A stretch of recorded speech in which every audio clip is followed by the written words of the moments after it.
ألف لام را كتاب أحكمت آياته ثم فصلت من لدن حكيم خبير ألا تعبدوا إلا الله إنني لكم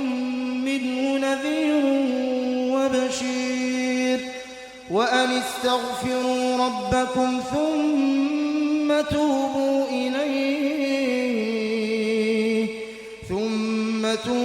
إليه يمتعكم متاعا حسنا إلى أجل مسمى ويؤت كل ذي فضل فضله وإن تولوا فإني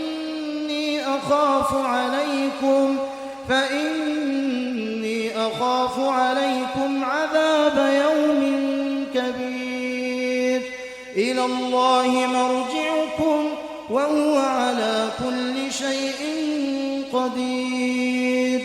ألا إنهم يثنون صدورهم ليستخفوا منه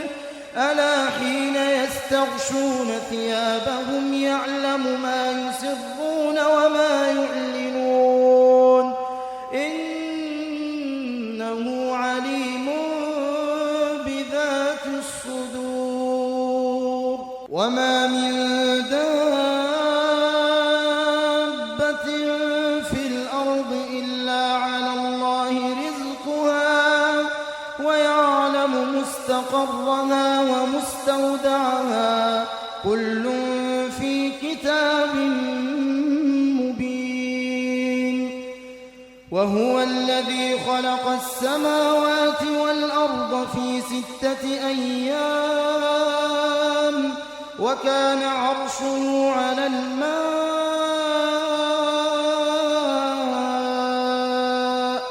ليبلوكم أيكم أحسن عملا ولئن قلت إنكم مبعوثون من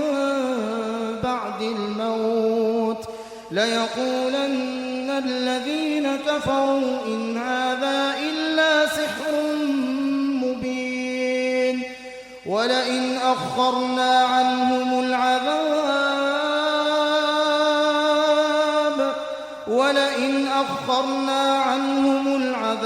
إلى أمة معدودة ليقولن ما يحبسه ألا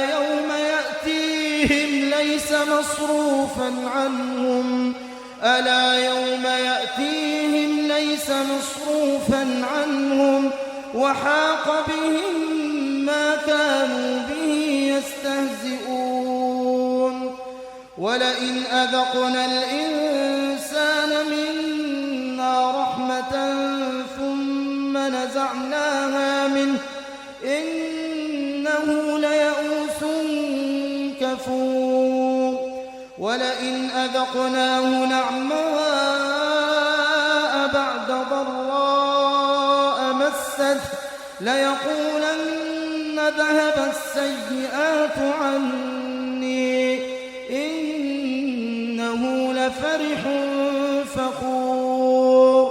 إلا الذين صبروا وعملوا الصالحات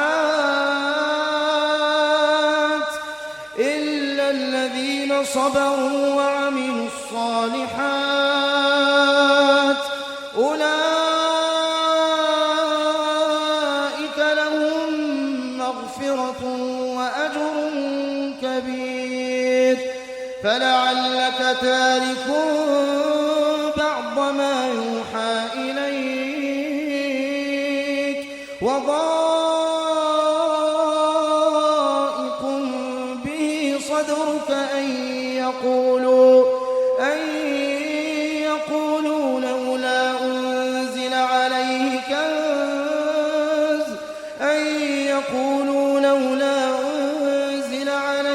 كنز أو جاء معه ملك إنما أنت نذير إنما أنت أنت نذير والله على كل شيء وكيل أم يقولون افتراه قل فأتوا بعشر سور مثله مفتريات وادعوا من استطعتم من دون الله إن كنتم صادقين فإن لم يستجيبوا لكم فاعلموا أنما أنزل بعلم الله وأن لا إله إلا هو فهل أنتم مسلمون من كان يريد الحياة الدنيا وزينتها نوفِ إليهم أعمالهم فيها وهم فيها لا يبخسون أولئك الذين ليس لهم في الآخرة إلا النار وحبط ما صنعوا فيها وباطل ما كانوا يعملون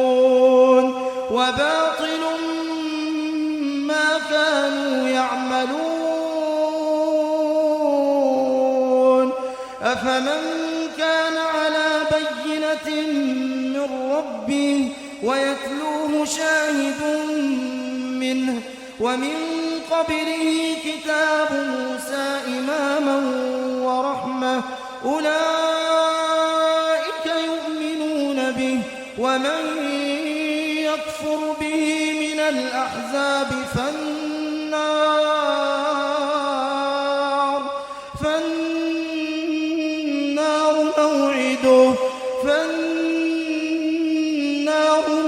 موعده فلا تك في مرية منه إنه الحق من ربك ولكن أكثر الناس لا يؤمنون ومن أظلم ممن افترى على الله كذبا أولئك يعرضون على ربهم ويقول الأشهاد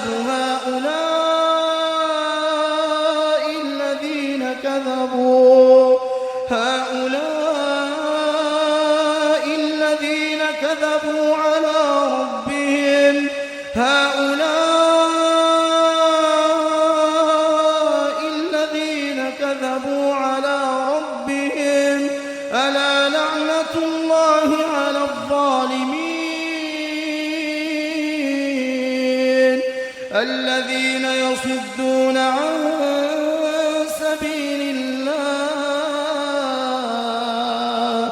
الذين يصدون عن سبيل الله ويبغونها عوجا وهم بالآخرة هم كافرون أولئك لم يكونوا معجزين في الأرض وما كان لهم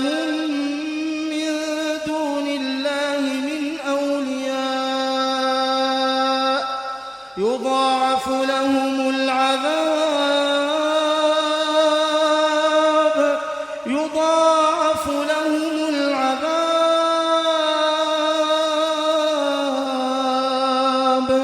ما كانوا يستطيعون السمع وما كانوا يبصرون أولئك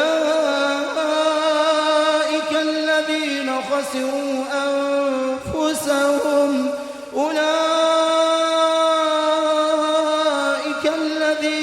خسروا أنفسهم وضل عنهم ما كانوا يفترون لا جرم أنهم في الآخرة هم الأخسرون إن الذين آمنوا وعملوا الصالحات وأخبتوا إلى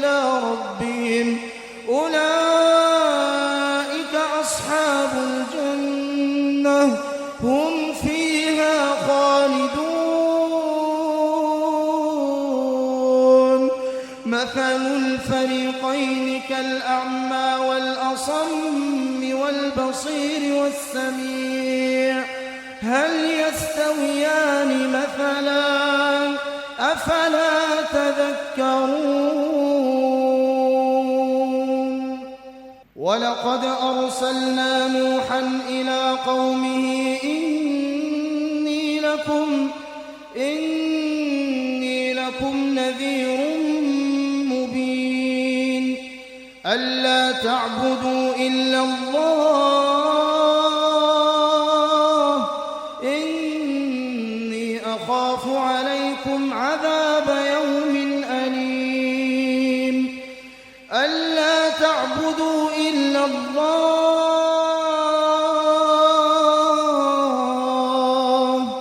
إني أخاف عليكم عذاب يوم أليم فقال الملأ الذين كفروا من قومه ما نراك إلا بشرا مثلنا وما نراك اتبعك إلا الذين هم أراذلنا بادي الرأي وما نرى لكم علينا من فضل بل نظنكم كاذبين قال يا قوم أرأيتم إن كنت على بينة من ربي وآتاني رحمة من عنده فعميت عليكم أنلزمكموها وأنتم لها كارهون ويا قوم لا أسألكم عليه مالا إن أجري إلا على الله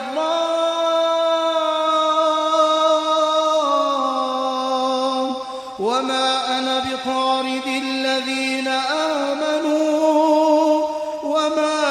بطارد الذين آمنوا إنهم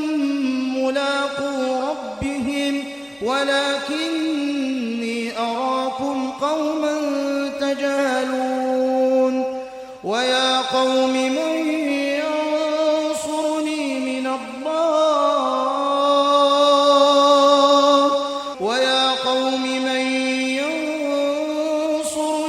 الله إن طردتهم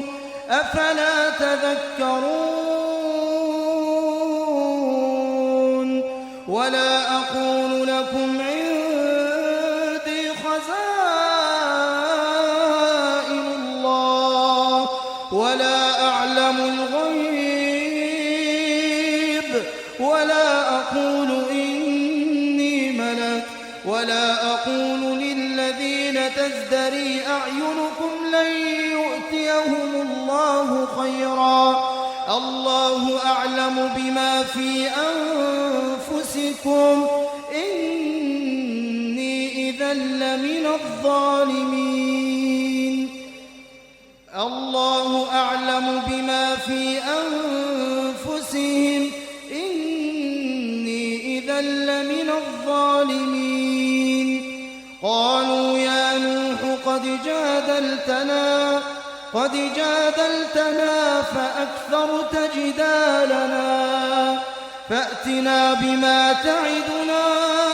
فأتنا بما تعدنا إن كنت من الصادقين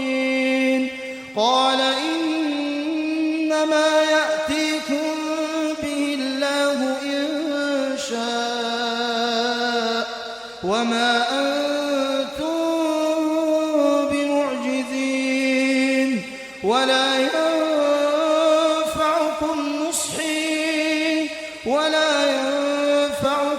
نصحي إن أردت أن أنصح لكم إن كان الله يريد أن يغويكم هو ربكم وإليه ترجعون أم يقولون افتراه قل إن افتريته فعلي إجرامي وأنا بريء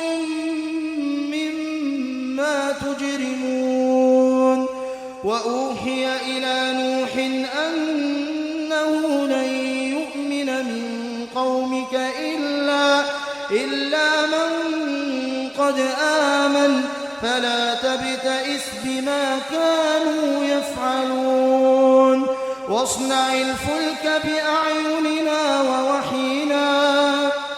واصنع الفلك بأعيننا ووحينا ولا تخاطبني في الذين ظلموا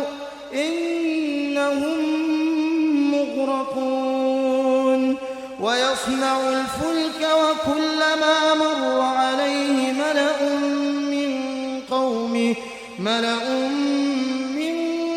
قومه سخروا منه قال إن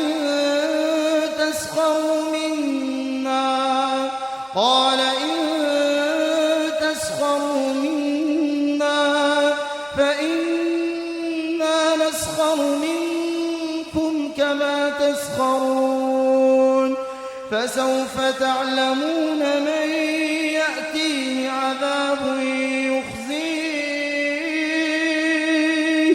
فسوف تعلمون من يأتيه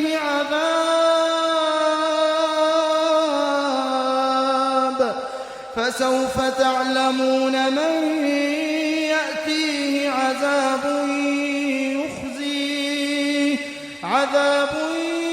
يخزيه ويحل عليه عذاب مقيم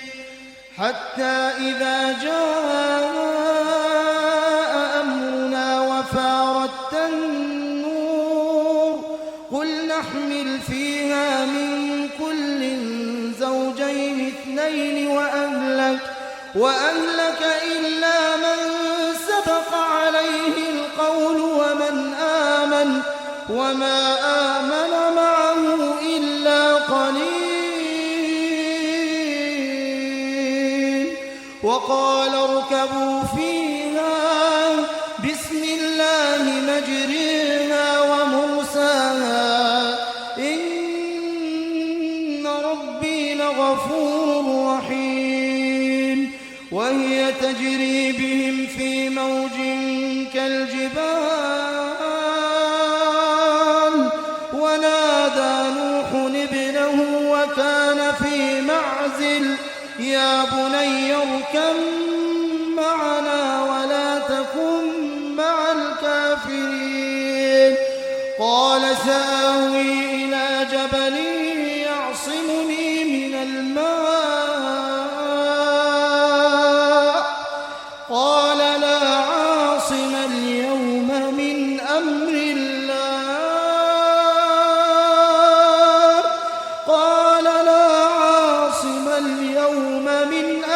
الله إلا من رحم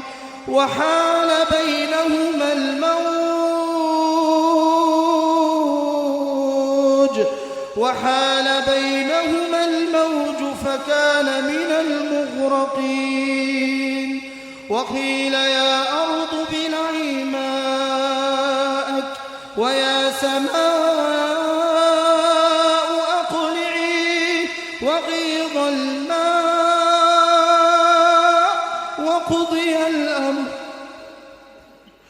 وقضي الأمر واستوت على الجودي وقيل بعدا للقوم الظالمين ونادى نوح ربه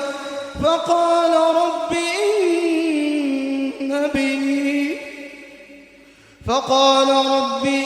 إن ابني من أهلي وإن وعدك الحق وأنت أحكم الحاكمين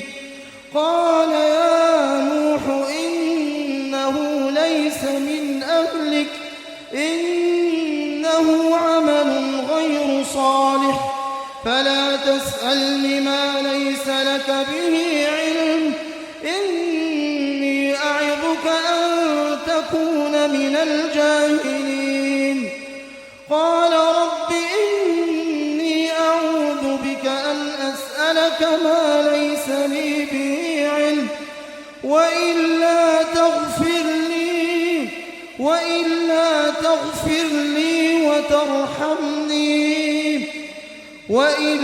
تغفر لي وترحمني أكن من الخاسرين. قيل يا نوح اهبط بسلام منا وبركات عليك وعلى ممن معك وأمم سنمتعهم ثم يمسهم منا عذاب أليم. تلك من أنباء الغيب نوحيها إليك ما كنت تعلمها أنت ولا قومك من قبل هذا فاصبر إن العاقبة للمتقين. وإلى عاد أخاهم هودا قال يا قوم اعبدوا الله ما لكم من إله غيره إن أنتم إلا مفترون. يا قوم لا أسألكم عليه أجرا إن أجري إلا على الذي فطرني أفلا تعقلون. ويا قوم استغفروا ربكم ثم توبوا إليه يرسل السماء عليكم مدرارا ويزدكم قوة إلى قوتكم ولا تتولوا مجرمين. قالوا يا هود ما جئتنا ببينة وما نحن بتاركي آلهتنا عن قولك وما نحن لك بمؤمنين إن نقول إلا اعتراك بعض آلهتنا بسوء. قال إني أشهد الله واشهدوا أني بريء مما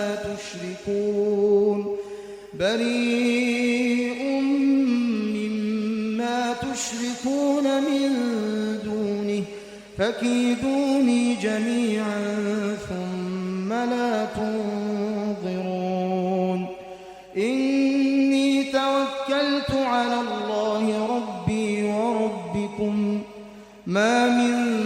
دابة إلا هو آخذ بناصيتها إن ربي على صراط مستقيم. فإن تولوا فقد أبلغتكم ما أرسلت به إليكم ويستخلف ربي قوما غيركم ولا تضرونه شيئا إن ربي على كل شيء حفيظ. ولما جاء أمرنا نجينا هودا والذين آمنوا معه برحمة منا ونجيناهم من عذاب غليظ. وتلك عاد جحدوا بآيات ربهم وعصوا رسله واتبعوا أمر كل جبار عنيد وأتبعوا في هذه الدنيا لعنة ويوم القيامة ألا إن عادا كفروا ربهم ألا بعدا لعاد قوم هود. وإلى ثمود أخاهم صالحا قال يا قوم اعبدوا الله ما لكم من إله غيره هو أنشأكم من الأرض واستعمركم فيها فاستغفروه ثم توبوا إليه إن ربي قريب مجيب. قالوا يا صالح قد كنت فينا مرجوا قبل هذا أتنهانا أن نعبد ما يعبد آباؤنا وإننا لفي شك مما تدعونا إليه مريب. قال يا قوم أرأيتم إن كنت على بينة من ربي وآتاني منه رحمة فمن ينصرني من الله إن عصيته فما تزيدونني غير تخسير. ويا قوم هذه ناقة الله لكم آية فذروها تأكل في أرض الله ولا تمسوها بسوء فيأخذكم عذاب قريب. فعقروها فقال تمتعوا في داركم 3 أيام ذلك وعد غير مكذوب. فلما جاء أمرنا نجينا صالحا والذين آمنوا معه برحمة منا ومن خزي يومئذ إن ربك هو القوي العزيز. وأخذ الذين ظلموا الصيحة فأصبحوا في ديارهم جاثمين كأن لم يغنوا فيها ألا إن ثمود كفروا ربهم ألا بعدا لثمود. ولقد جاءت رسلنا إبراهيم بالبشرى قالوا سلاما قال سلام فما لبث أن جاء بعجل حنيذ. فلما رأى أيديهم لا تصل إليه نكرهم وأوجس منهم خيفة قالوا لا تخف إنا أرسلنا إلى قوم لوط وامرأته قائمة فضحكت فبشرناها بإسحاق ومن وراء إسحاق يعقوب. قالت يا ويلتى أألد وأنا عجوز وهذا بعلي شيخا إن هذا لشيء عجيب. قالوا أتعجبين من أمر الله رحمة الله وبركاته عليكم أهل البيت إنه حميد مجيد. فلما ذهب عن إبراهيم الروع وجاءته البشرى يجادلنا في قوم لوط إن إبراهيم لحليم أواه منيب. يا إبراهيم أعرض عن هذا إنه قد جاء أمر ربك وإنهم آتيهم عذاب غير مردود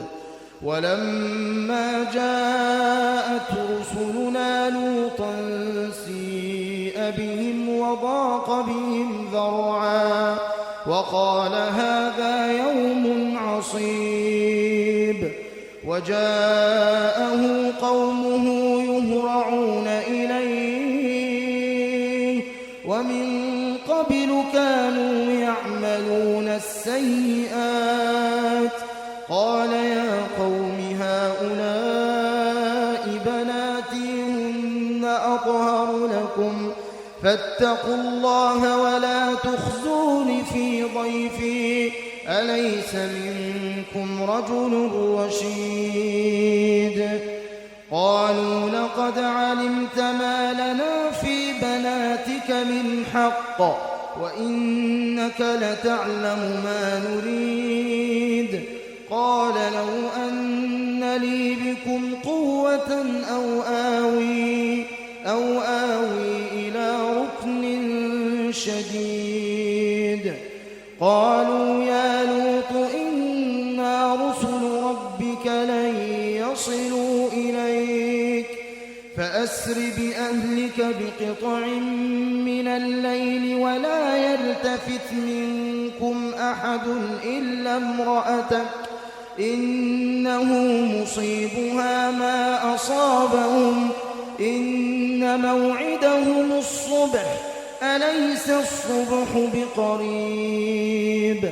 فلما جاء أمرنا جعلنا عاليها سافلها وأمطرنا عليها حجارة من سجيل منضود مسومة عند ربك وما هي من الظالمين ببعيد وإلى مدين أخاهم شعيبا قال يا قوم اعبدوا الله ما لكم من إله غيره ولا تنقصوا المكيال والميزان إني أراكم بخير وإني أخاف عليكم عذاب يوم محيط ويا قوم أوفوا المكيال والميزان بالقسط ولا تبخسوا الناس أشياءهم ولا تعثوا في الأرض مفسدين بقية الله خير لكم إن كنتم مؤمنين وما أنا عليكم بحفيظ قالوا يا شعيب أصلاتك تأمرك أن نترك ما يعبد آباؤنا أو أن نفعل في أموالنا ما نشاء إنك لأنت الحليم الرشيد قال يا قوم أرأيتم إن كنت على بينة من ربي ورزقني منه رزقا حسنا وما أريد أن أخالفكم إلى ما أنهاكم عنه إن أريد إلا الإصلاح ما استطعت وما توفيقي إلا بالله عليه توكلت وإليه أنيب ويا قوم لا يجرمنكم شقاقي أن يصيبكم مثل ما أصاب قوم نوح أو قوم هود أو قوم صالح وما قوم لوط منكم ببعيد واستغفروا ربكم ثم توبوا إليه إن ربي رحيم ودود. قالوا يا شعيب ما نفقه كثيرا مما تقول وإنا لنراك فينا ضعيفا ولولا رهطك لرجمناك وما أنت علينا بعزيز. قال يا قوم أرهطي أعز عليكم من الله واتخذتموه وراءكم ظهريا إن ربي بما تعملون محيط. ويا قوم اعملوا على مكانتكم إني عامل سوف تعلمون من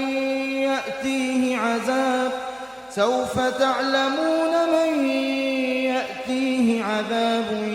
يخزيه ومن هو كاذب وارتقبوا إني معكم رقيب. ولما جاء أمرنا نجينا شعيبا والذين آمنوا معه برحمة منا وأخذت الذين ظلموا الصيحة فأصبحوا في ديارهم جاثمين كأن لم يغنوا فيها ألا بعدا لمدين كما بعدت ثمود. ولقد أرسلنا موسى بآياتنا وسلطان مبين إلى فرعون وملئه فاتبعوا أمر فرعون وما أمر فرعون برشيد. يقدم قومه يوم القيامة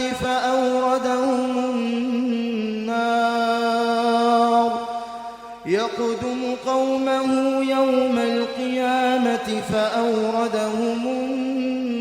النار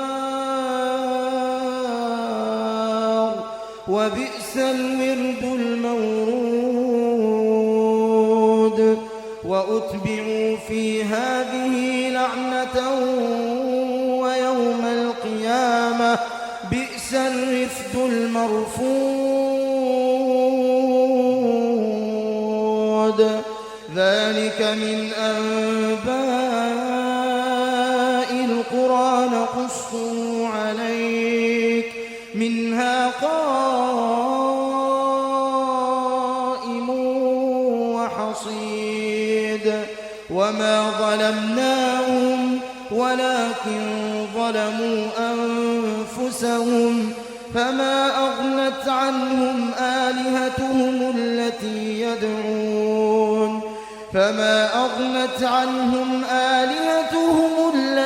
يدعون من دون الله من شيء لما جاء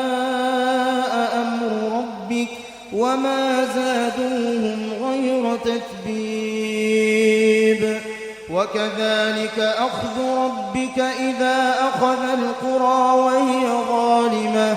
إن أخذه أليم شديد. إن في ذلك لآية لمن خاف عذاب الآخرة. ذلك يوم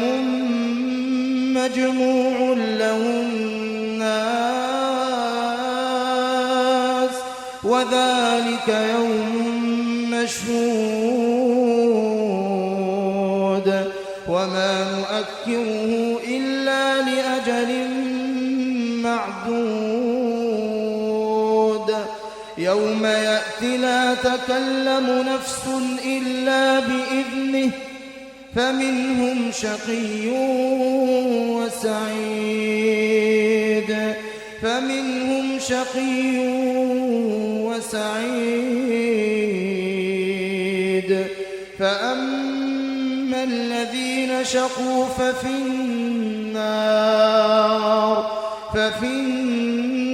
النار لهم فيها زفير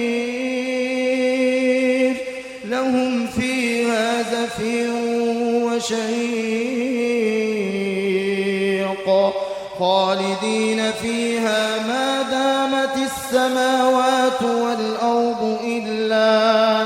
إلا ما شاء ربك إن ربك فعال لما يريد وأما الذين سعدوا ففي الجنة خالدين فيها ما دامت السماوات والأرض إلا ما شاء ربك عطاء غير مجذوذ فلا تك في مرية مما يعبد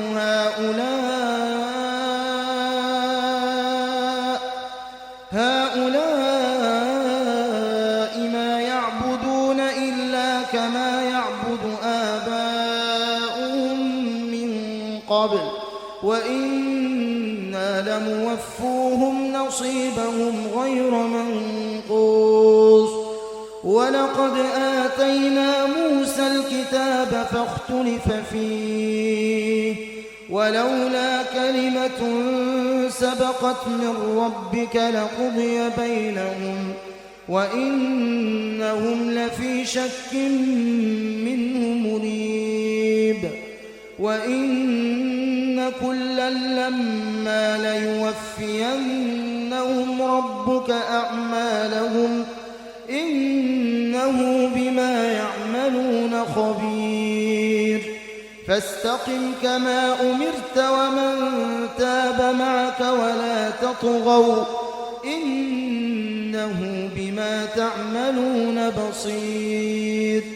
ولا تركنوا إلى الذين ظلموا فتمسكم النار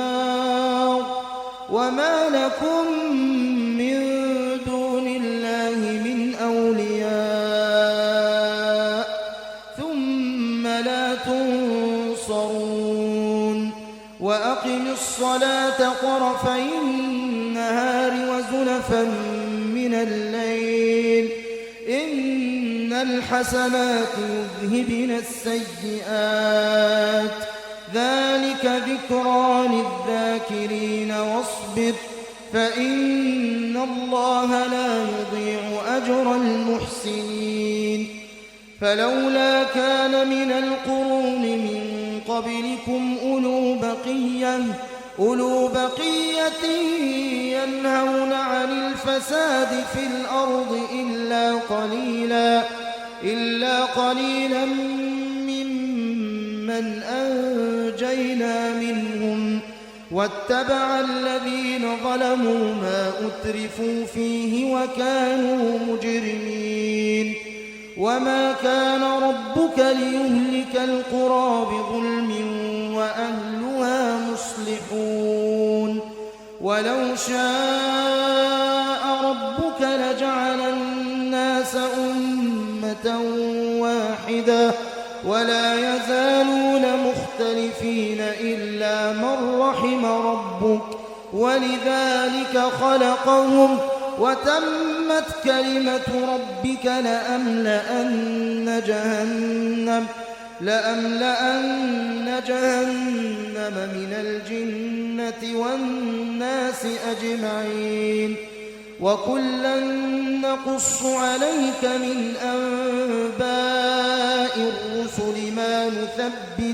ما نثبت به فؤادك وجاءك في هذه الحق وموعظة وذكرى وذكرى للمؤمنين وقل للذين لا يؤمنون اعملوا على مكانتكم إنا عاملون